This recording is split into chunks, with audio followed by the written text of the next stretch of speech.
I showed up to the range that morning and was just absolutely lost. I couldn't find the club face. Just everything felt so foreign. The temptation was to panic. What happens when you absolutely lose your swing, like completely overnight? Hey guys, welcome back to the channel. If you found this video, I think you're probably a bit like me and just got done having a completely disastrous round of golf. And for that, I'm sorry, but never fear, there is help in this video, so stay tuned. For me, that round happened a couple weeks ago at our club's US Open tournament.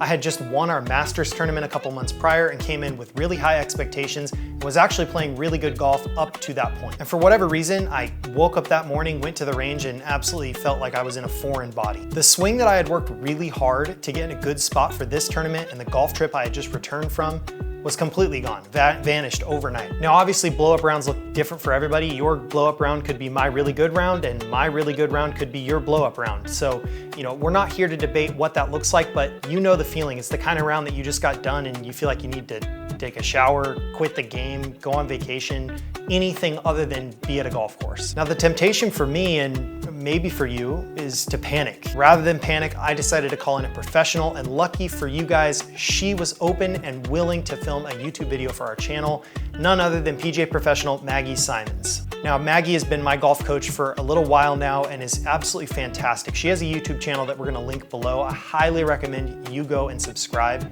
Her videos are awesome, especially if you're in the simulator and looking for drills to do, or if you play out on the course and want to improve your score. She does a fantastic job of breaking the game down, as you'll see in this video. Maggie has helped a ton of golfers just like you, all the way from elite amateurs to the very beginning golfers, figure out exactly what happened when their swing disappears. And spoiler, it might not always actually be a swing issue. This conversation we had with Maggie is a little bit longer than our normal videos, and that's actually on purpose. There were just too many golden nuggets to cut, and I didn't want to trim the piece of advice that could be exactly what you need to hear right now to get your golf game back on track. All right, enough of me waxing poetic about how amazing this video is. Let's just get to it. Golf is hard, right? It's super hard.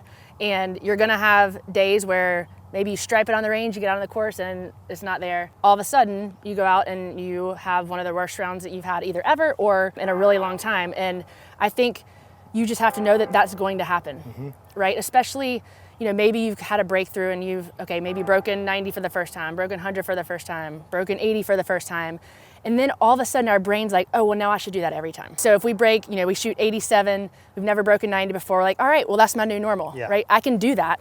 But we're not always gonna shoot what we're capable of. Right. Look at the LPGA, PGA Tour. If you look at the dispersion of their scores, on average for amateurs and professionals, you're gonna average in a 15 to 20 shot span, right? So they're gonna shoot 62 and they're gonna shoot 78, right? Yep. So I think managing your mindset and your expectations is the biggest thing. Those dispersions are massive. Think about how much more resources they have. Think about how many more golf swings they have, the money they have, all the equipment, everything that we don't as amateurs, and they still have to accept it and move on and find ways to deal with that mindset of, hey, golf is a game of millimeters, not even inches, it's centimeters. It is, and it's so hard. And I think biggest thing I get on the lesson tee is I want to be more consistent. Consistency is a myth, right? We're human beings. We're not robots. Amount of variables that you have on a golf course, whether it's the hills or your lie or what club you're hitting, it is impossible to be consistent. Can we make our scores better? Yes, but if we're looking to not have bad shots, you're gonna be disappointed for the rest of your life because we're gonna have bad shots. We're gonna have terrible shots. We're gonna have average shots, and we're gonna have some really good shots. And hopefully as you continue to get better, those bad shots get a little less bad, your average shots get a little bit better, and your good shots get better. But when I was working on my mental game trying to play on tour, is you have to go into the round in a suit of armor, like knowing that you are going to face adversity. If you go in thinking, think today might be like my best round ever, right? I'm striping it, like I'm gonna go out there and have like my course record, and you go out and you double the first hole. Right now, all of a sudden, your expectations are completely out the window. You feel completely deflated. Our military and all of our armed forces, they train for the worst conditions possible. 100%. Right? They're training for the absolute worst thing that could happen to them. Hopefully they don't encounter that. But they're ready to go into battle in the worst situations. And we have to think of our golf game like that. We have to go knowing we're gonna hit bad shots, knowing we're gonna hit good shots that might get really bad breaks. Right? So if we go in with the mindset that, today's gonna be a battle, but I've got my armor and I'm ready to fight, that doesn't mean you're not gonna hit bad shots or you're not gonna get a bad break or, the people you're playing with are playing really slow, and it's gonna, mess up your juju, right? And hopefully you don't need all of your weapons and all of your arsenal, but if you go in with the mindset, that way when you hit a poor shot or you get a bad break, you're not completely just thrown off the rails and can't recover during a round. It's almost like acceptance is the first key to playing good golf. Commit to setting up correctly, making the best swing you can, and accepting the outcome before the swing's even made, and then you can just walk to the next hole. See ball, hit ball, sort of thing. Yeah, you have to control the controllables, right? There's so many things that we can't control, but we can always control our attitude. Yes. And we can control our process. 100%. Right? And sometimes that leads to a good shot, sometimes it doesn't. But if you do all the things you can control correctly, then the rest just happens and you take it as information and you move on to the next shot. That's great. I think we've really hit on the first point that we need to talk about, which is having the good attitude. One thing I'd like to touch on is what proper expectations are for us as, amateur golfers. I don't even think we need to specify a handicap range. Just anybody that doesn't get paid to play golf. You and I have talked about it before, but an 8-foot putt, for example, like an 8-foot putt is what, a 50% make percentage? 50%. And that's for the best players in the world. Right. So hate to break it to you, not for you. Yeah. Right? Yeah. And some of us have stronger points in our games than others. Like you could be a really solid plus handicap putter, but a terrible chipper. So maybe I should hit all my 50 yards and in shots inside of 10 feet. Well, no. Like the PGA Tour or the LPGA is probably more closer to 15, 20, 25 feet. I think you're just preloading yourself for, being disappointed. Like you hit a great shot. If I'm 50 yards away and I hit it inside 20 feet, that's a fantastic shot. But if I, in my head, said this has to be inside 10 feet, I'm going to be disappointed at an above average outcome. And at that point, why am I playing golf? 100%. It's clarifying that what you're going to do over time doesn't mean that you can't hit that shot, right? So it's doesn't mean you can't hit a 50-yard shot 2 feet. Yes. But that should not be your expectation to happen every single time. Yeah. And then be disappointed if it doesn't, right? Yep. I'm not saying that you can't do it. Yes, on your best shots, right? We're never going to play you, me, Scotty Scheffler. We're never going to play every shot, every round to our full capability. We're humans, right? If you're trying to break 90 for the first time, you just want to get it on the green from 50 yards, right?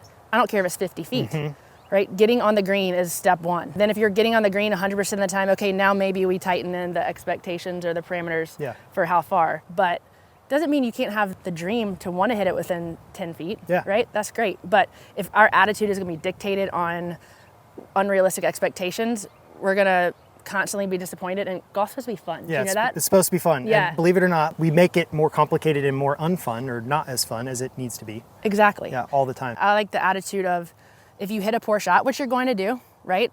If you hit a shot in the trees, your attitude should be, what is the lowest score that I can make from this spot? Yeah. Right? Yeah. Not getting all mad and taking practice swings. Like there's nothing you can do about it after you hit a bad shot. Yeah. Absolutely nothing, right? You can be mad and disappointed, but all you can focus on is your next shot, and it seems cliche, but if you have the attitude of all right, that was not great. I've got myself in a little predicament here. Let's see what the lowest score I can make from this spot is. And maybe it's a double. Yeah. Right? But don't turn it into a quad or a quintuple bogey, right? So I think if you have that attitude, you're going to shoot a lot lower scores and shoot scores closer to where you want to be more consistently. So attitude is set. We've got good expectations. Now we're finally on the range and we can't find the club face, right? Like it's a complete disaster, kind of like me 2 weeks ago. What would be the first thing in your head that you'd say, this should be a checkpoint? I think if things get off, right, and we all have days where it feels like your evil twin has taken over your body and you can't find the club face. The number one thing we have to come back to is contact. We have to find a way really more mentally to find the middle of the club face so that we don't go down a rabbit hole and just feel like, things are just dead and gone. So we have to find the middle of the club face. And that goes, vertically, right? So if we're topping it, we're hitting it too low on the face, and also horizontally, making sure that we're hitting, not towards the heel especially. So finding the middle of the club face should be the first thing. And I don't care if you have to take a 1-inch swing back and through to start. Right? We're going to start with no golf ball first. But I think the first couple drills that I'll show and have Alan hit is we have to find the center of the club face. And as soon as we start to feel the center of the club face, our brain will start to relax a little bit. And okay, we're still here.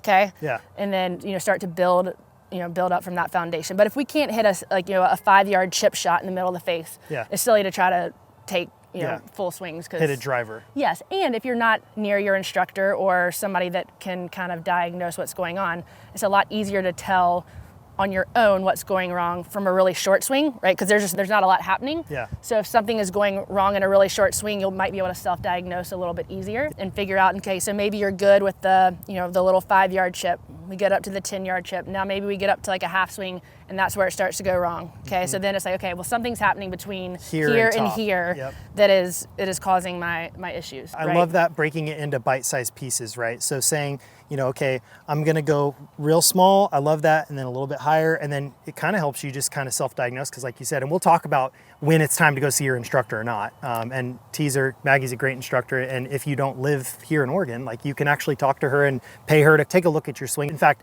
we just got done filming a lesson for her channel of me. If you want to see how bad or good or mid my swing is, then go look at it. But you'll be so impressed with Maggie's instructions. She's great. But if you're not next to an instructor, being able to kind of just isolate, maybe it's just something simple, and maybe it is just here, I'm going a little bit too far, or I'm just a little too quick, and biting it up into bite-sized pieces like that, I think that's really practical. Yeah, for sure. So I think in small swings, if we are still making poor contact, we're gonna give ourselves some barriers, some tee barriers. So you're gonna be able to tell, okay, if I'm hitting this tee, that means that I'm hitting it, on the toe of the club or the heel of the club, and then things that okay, maybe that means I'm just standing incorrect distance from the golf ball. It could be just as simple as that. But I think starting at the very foundation, and it's always a good thing to do, even if your swing's not completely gone like you think it is, right? It's just always good, even if you're warming up, to start with these swings, right? Just to build a solid foundation, right, which just starts right down here at impact area, and then building up from there. So it's a great drill to do, even if you're not completely lost,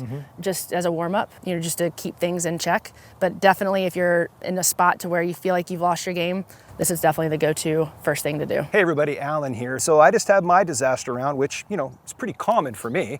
So now I'm back in the sim, and I'm saying to myself, okay, what can I do to do, a little bit of a reset, maybe just to make sure that the fundamentals are where they should be. So what I'm gonna do is I'm gonna have Maggie do what she does best, which is show me what I should be doing, because there's a lot for me to know how to do. So Maggie, what do you think? What should we start at? So we always have to start with fundamentals, right? Yes. So our grip is the #1 controller of our golf club. It's our only connection to the golf club. So I think everything starts there, right? Yep. So we want to make sure, just double check that our hands are on the handle of the club properly. So if they're not, we're going to be making compensations throughout our swing to adjust for that. So with that left hand, with that glove hand, we want to make sure that we're holding the grip kind of in the base of our fingers, right? So running kind of diagonally through the base of your fingers.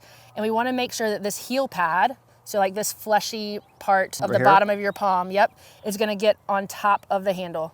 So through your fingers, and you can even see how it kind of hangs off a little bit off the side here, right?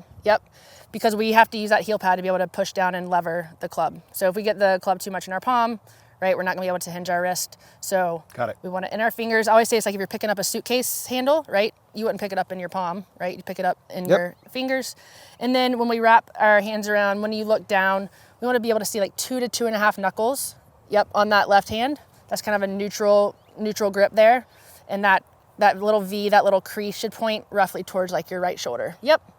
And then with our trail hand, we want to cover up that thumb with that thumb pad and have that thumb resting, kind of just like left center on the club. And both of those creases, and between your thumb and your pointer finger should be going like roughly out towards your right shoulder. So if you look down and you can't see any knuckles, or you only see one knuckle, then that's an indication that grip is a little bit too weak. We'll promote an open club face, and vice versa. If you look down and you can see like the whole patch of your glove on the top of your glove there, then that means that face is probably gonna end up getting a little bit too close. That's a little bit stronger grip. So it's funny because I actually struggle with, sometimes I want to feel like I want to wrap my thumb all the way across and touch my index finger, and then other times I want to bring it behind it. Kind of depends on the shot that I'm making.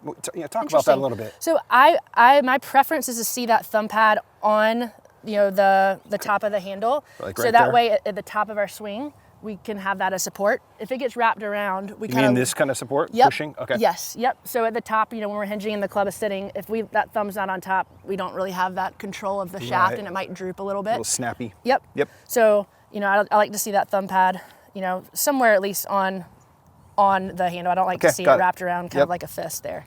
Yep, so that looks great to me. And not Grip, too tight, right? Yes. Not too tight. Yes. Now, I'm not a baby bird person. I don't think you should hold it like a baby bird. Like, we want to swing this club fast, right? So I always say like a 6 out of 10, on a scale of 1 to 10 as far as your grip pressure. Okay. I should be able to move, I should be able to move the club like, up into your shoulder. So if I held onto the club, I should be able to move all the way up into your shoulder joints. Yeah. So now hold it too tight, right? So now it's like, I can't move. I gotcha. Right? So we want to be, obviously tight enough to hang on to it, but to not tension. Squeezing so hard, yeah. Yeah, exactly. We don't want to have that tension all the way up into our shoulders. So Okay.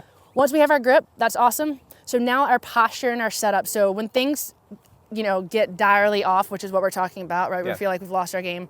A lot of time that centerness of contact goes away, and our distance from the ball can greatly impact that. So a really easy, and it's hard to tell because every one of our clubs is a different length, unless you're Bryson, I guess. So, it's not like we can't like measure, okay, every club, we need to be this far away from the golf ball because every club is a different length. So I think the easiest way to double check, no matter what club you're hitting, is if you put a tee or imagine that a ball would be there. And let's say that I'm unknowingly standing a little bit too close to the ball, right? So I can still make the club face look like it's, lined up with the center of that tee there. But if I stand up and just kind of have my arms out straight and I hinge over without really looking where that tee is, you can see where that club naturally comes down. It's coming down way on the other side of this tee, which tells me that I am way too close. Yes. So you want the ball to be right there. And not too hunched over. Not too hunched over. Not too stand up. Yeah. Yep, so I don't like a ton of deflex, right? Because that's just gonna promote more up and down motion. So, I basically like to see like unlocked knees. Right. And then, if we're here, it's like if you were gonna look over a cliff, so don't stick your butt out because that's gonna hurt your lower back. Basically just gonna hinge over like if you were doing a bow until that club touches the ground. Got it. Yes, and you wanna feel like your weight's kind of naturally settling like right underneath your laces, right? So an indication that you'd be too close to the ball, you might feel like you're rocking back towards your heels, or if you're too far away, you might feel like your weight's kind of wanting to go towards your toes. So you want to feel nice and balanced, kind of right under the mid part of your foot there. Yep. And then I like to see, like the blue end of your grip cap. If I drew an extension, that the height of the handle of the club is kind of going right like by your belt buckle area. Yep. So, this would be too high. This would be too low. So that looks great there. You don't want to get the tip up. You don't want to be too, Yep, exactly. So that looks great there. So those are the first checkpoints. Grip, posture, distance from the ball, because those are going to greatly affect, our contact, which is our number one priority. Got it. So if we check those and maybe we do find in one of those things that was a little bit off, and maybe that cures it right there. But if not, right, so now, again, number one goal is contact. We're not worried about distance. We're not even worried about a direct direction at this point. So a drill we're going to do with no golf ball is, if I'm just going to put 2 tees here, right? Especially if you're in the simulator where you're not on real grass, right? Sometimes, we might be brushing the ground, but we don't really have a reference for where the ball would be. Right. So it's like you don't know if you're brushing it in the right spot. So if we imagine that the golf ball would be right in between these 2 tees, and with an iron, I would even venture to make it even a little more challenging, so not giving you a lot of room here from heel to toe. Sure. So because if we're hitting off the heel or toe, we need to know that, and we need to know which one. If your club pass coming in or out, yeah. Yep. So we're gonna start super small. Like imagine you're trying to hit like a 5-yard little like bump and run type chip. So, we're just going super small. And if we're making correct contact, we should not hit either of these tees. Correct. And we should see and hear you brush the ground on the forward side of the tees, right? Because with our irons, we're trying to have that low point of our swing circle, that divot to be after the golf ball. Something interesting before we move on to this is when you're talking about the grip and where the club is, it made me think of, well, that's exactly how your setup should be every time you approach the club to get ready to hit it. If you're thinking about your grip, you're thinking about your stance, where that club face should be. Yep. Right? 100%. And you want to develop a routine to where, that's one of the controllables that we can control is getting your grip first, right? And then, whether it's the way you step into the ball, so that we're not just kind of dancing around and, not being consistent with the distance that we are. I think, that's a great point. Yeah, so just take, some little half swings where we're just feeling, And I would like to say, I want you to feel like you're giving the ground like a really tight buzz haircut. Like maybe like a 1 on the razor. Is that what it is when it's a really tight buzz haircut? Number 1? Yeah. Yep. A fade. Uh-huh. There you go. Goes behind it. I'm sure some of the viewers here have struggled with the dreaded Weird Al Yankovic. Oh, yeah. Hitting it Me off and the him are heel. on a first name basis. Yep. Yes. So to me, And I would say for the majority of golfers, that's the most mentally debilitating shot, right? Just the shank, right? We can get away with, a little thin top shot or whatever, but the shank is one that, like, for whatever reason, just mentally, just freezes us up. So the good thing is when you're taking these swings, we're not hitting either of these tees, right? Which means that from heel to toe, we're coming in centered. Correct. Right? So if you were struggling with the shank, then you would probably be hitting, more of that outside tee, right? Because you'd be moving the sweet spot around. So good news is we're not struggling from heel to toe, but we are not quite as consistent with where that club is brushing the ground, right? Now, should I have a little bit of? I do like a little bit of shaft lean. Not straight up and down. Yep. So I think the tendency is you feel like you want to keep the club straight. For sure. Yeah. But because we know we want to have a slightly downward hit on the golf ball with an iron, right? We need to have that little bit of shaft lean to encourage that club to work down. So I always like to say if there was a laser coming out of the end of the handle, be going like towards your left ear, right? We don't want anything super crazy. Okay. But the club is meant to start with a little bit of shaft lean. If you haven't done that before and you've been really, really neutral with the shaft, when you go to aim, let's say you set your club face and then you press the handle forward, you're going to see that club face go to the right. So you want to make sure that, like, when you're setting the club face, you're setting it with that shaft already kind of That's the idea of impact as well. Yes. Right. Yes, exactly. So if we want to be forward at impact, why not go ahead and start with it a little bit forward at address? That's so less instead of you trying have to change. like tilt it down when you make impact, right? Yeah. One less movement. Let's make things easier, Yeah. right? Well, Golf's Lord hard. knows that's. Yeah, so we have the little bit of shaft lean. Yep. And I would say if you're struggling to hit, after the tees as well, just again as part of this drill, because even if we were hitting a chip shot, I would want a little bit more weight on that left side. Yeah. So even just starting maybe like 70% with that weight on the left side, just to encourage that club to land after those tees until we can start to get that consistently. And especially since we're not taking a big backswing and we don't have a huge weight shift. Yep.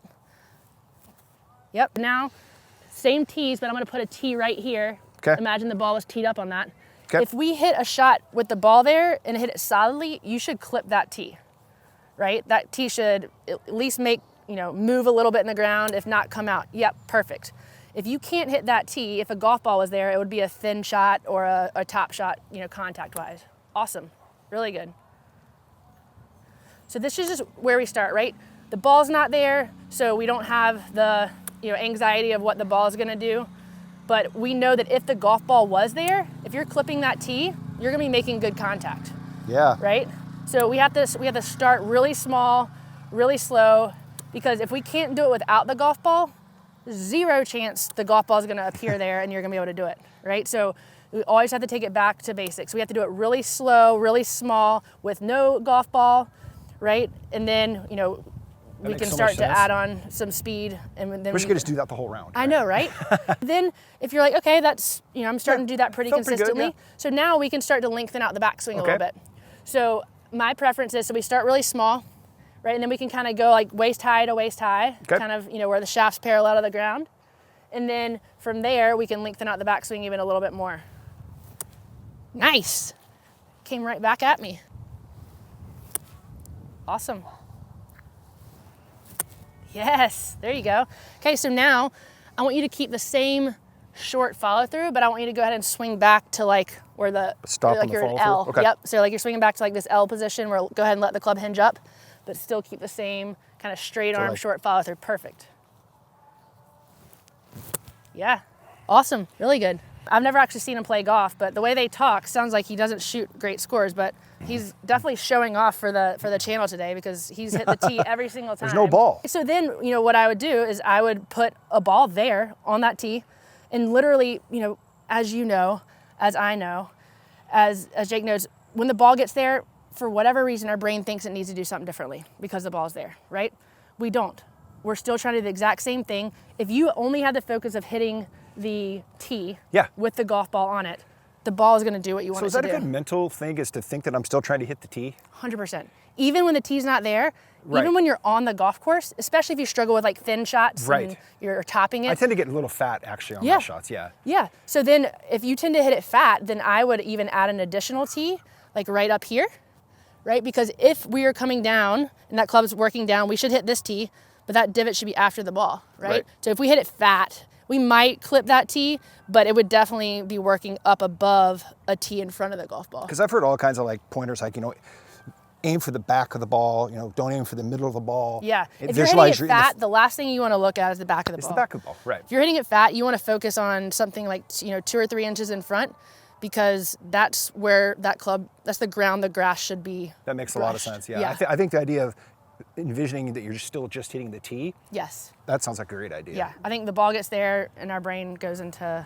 like a different mode and thinks we have to do something different. So now we have a ball, so I'm gonna go ahead and embarrass myself on film, which is fantastic. Nope, you're gonna strike it. But you know what I'm for sure not gonna do is What? gonna change my routine. Like you had brought up when you talked about the main things that you can go over when you're trying to look at your swing, is the grip. Okay, gotta stop, just take time, take a couple seconds, make sure my grip's where it should be. Okay, Yep. drop You're gonna up. pretend like that ball's not there. The ball is not there. That's it. You know what?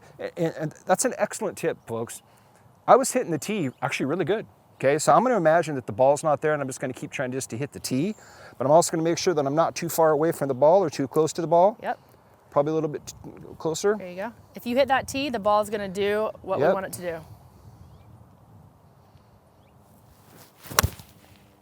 Look at that little hosel. Did you hit the tee? Huh? Did you hit the tee? You know, I think I didn't. You definitely didn't. Yep. There's no thinking. Okay, so you know what we're going to do? Waist high to waist high. Small swing. Oh, waist high. Yeah, Yep. yeah. Sorry. Just hit the tee. Waist high follow through. Yep. Okay.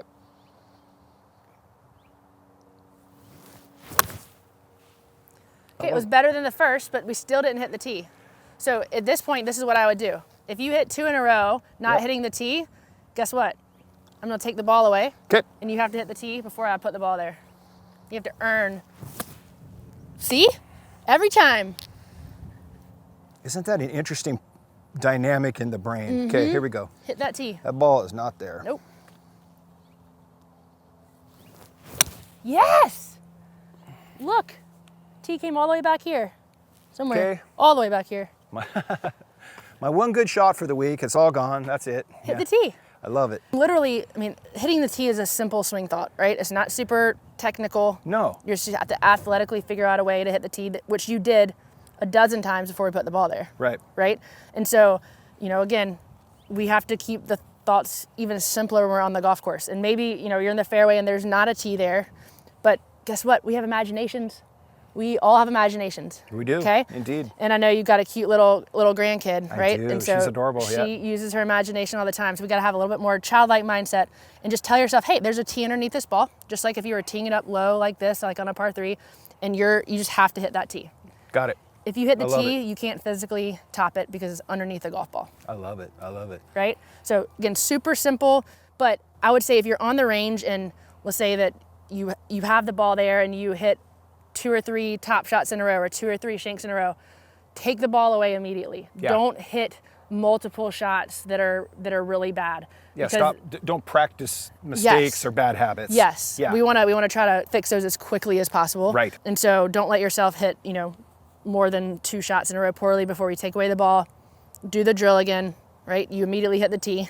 Right. Okay, so that's the biggest thing is, you know, don't just whack balls and hit shot after shot, you know, just because you're mad that are really bad. You're not going to fix anything. Even as a professional, I know what it feels like to lose your swing, Yeah. right? And so I know that at times when it feels like it's completely gone, we're also this close to hitting a really good Yeah. shot, right? So, you know, if we hit a shank, the result looks 1,000 times worse than a high, pretty draw, but we're also a half a centimeter away from Yeah. hitting that high, pretty draw. So you can look at it glass half full, half empty. We're always this close to hitting a really bad shot, but we're also this close to hitting a really good shot if we're Right. hitting it And poorly. don't be so hard on yourself. Because my gosh. I mean, I'm guilty of that as much as the next person. It's like you do, and you're just like, oh, I know what I should have done. I should have done, and that's okay. But don't be too hard on yourself. For sure. And golf is a great sport in the way that no matter your skill level, we've all been there. Yeah. Everybody at one point has been a beginner. Yes. Everybody at one point has lost their swing. Everybody at one point has gotten the shanks, right? So, you know, if golfers are playing with golfers, they understand. Yeah. You don't have to be embarrassed. It's part of it. It's not a fun part of it, but it's It part can of be. It can be. When Make you, it fun. Yes. Make yes, it fun. Yeah. Yes. Maggie, thanks so much. Of I mean, course. I mean, honestly, as a super amateur golfer, it's just helpful to get some little small tips, which is really what the reason why we did this video, guys, is not so much like all these like, oh, we're going to teach Jake how to like hit a good, you know, good hook and a good draw, because he can and I can't. We're talking more about some basic things that you can do to help your golf swing. If you're feeling down, you're feeling broken, it's probably not as broken as you think, but it's these little drills that you can go through that are just gonna get your mind in the right spot, because it's all about between your ears, the 6 inches. Yeah, your swing, yeah, ball contact, but it's a mental approach, and how you look at it and what you're thinking about hitting the tee and not the ball is the perfect example. Exactly. Super simple drill. Don't even need a golf ball, but if you do that and you're missing the outside tees and you're hitting the tee that the ball would be on, then you're on your way to getting your swing back and not feeling so sad. I love it. That was really fun to watch Alan go through those drills. I think that's such a good swing thought for him, and really for any of you out there that, you know, maybe need just a little bit of a reset, whether it's in your sim at home or at the range or before or after the round, just some really basic stuff that you can kind of go through and checkpoint again. I think one of the final things we want to talk about is when it's time to actually go seek some professional help. Like when is it time to actually press the big red panic button or the big submit button on Skillist, or, you know, in 4 tees go set a lesson with your local pro or whatever it looks like. Like when is, in your opinion, is it time to do that? Yeah, I think it depends on your goals, right? If you're just hitting in a sim, not playing a lot of golf, just kind of doing as exercise, then, you know, maybe you kind of want to play around with it yourself. Yeah. I wouldn't have high expectations for drastic changes, especially if you don't know what you should be doing. And because I find with most of my students, I ask them what they're working on, and they're doing what they're trying to do, but what they're trying to do is the wrong thing. Not good. Right? Yeah. And I think especially with the YouTube world of videos, and I mean, I make YouTube videos, so I get it, but you know, if you watch, you know, all these different videos, what they're talking about might not be geared towards what's going on in your golf swing. So I think you need to have an understanding of what your tendencies are. And even if you just go, like, just challenge yourself. If you're scared to get a lesson, you know, research who you're going to go get a lesson with. It doesn't have to be a complete swing revamp, right? It doesn't have to be like it's going to be this breaking you down and it's going to take a year to even, you know, be able to make contact with a golf ball. It does not have to be that way.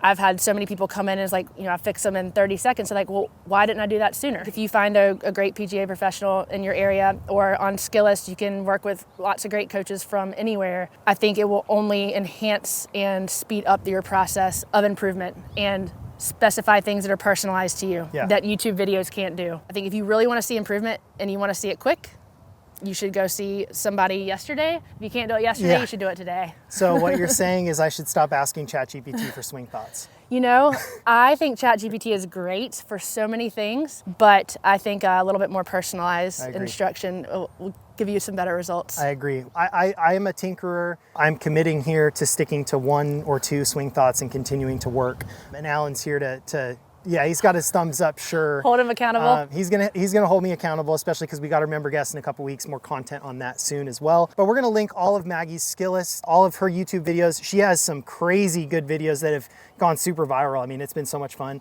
So I think the final question that I wanna ask Maggie, and it'll be kind of where we leave things, but you know, if you have a terrible driving range session before your round, you can't find anything, and you had to have one thought as you were walking to the first tee, I guess, of your round, what would that swing thought be? I think you have to pick one swing thought, and I think, you know, with the exception of the driver, I think you are trying to brush the ground in front of the golf ball. Okay. If you do that, you're not going to hit a lot of terrible golf shots. Mm-hmm. Even if that means you have to maybe even take a smaller swing, club up a club or two, and just hit some smaller swings. But I think if you can focus on hitting the ground in front of the golf ball every single time, then you're not going to hit a ton of bad shots. I love that. I love the thought of take extra club and swing easy. Just like imagine you're playing in 50-mile-an-hour winds. For sure. That's a good one. I think some people are hesitant to do that because they're like, well, that's not my golf swing. That's not what I'm working towards. Yeah. If you're in the middle of a round, we just got to survive. Yeah. Right? You can work on the range after, but if you're in the middle of the round, don't wait until the end of the round to try and hit a decent shot. Yeah. You don't have to write down on your scorecard what club you hit. So if you have to take 2 extra clubs and take a smaller swing to make good contact and just keep it within the boundaries of the golf course, do it. I think my swing thought for this summer is just going to be to have fun. That's the biggest thing I really want to do all summer long when I get out, when I'm not with family or work or all the other expectations we have. Golf is supposed to be fun, and I absolutely love that you said that earlier, because for so many of us, we actually treat it like a job when it's not. We're paying money to be miserable when we should just be paying money to have fun and enjoy the outdoors and everything that God has given us. So without further ado, keep them straight. Thank you for watching, and we'll see you on the next one.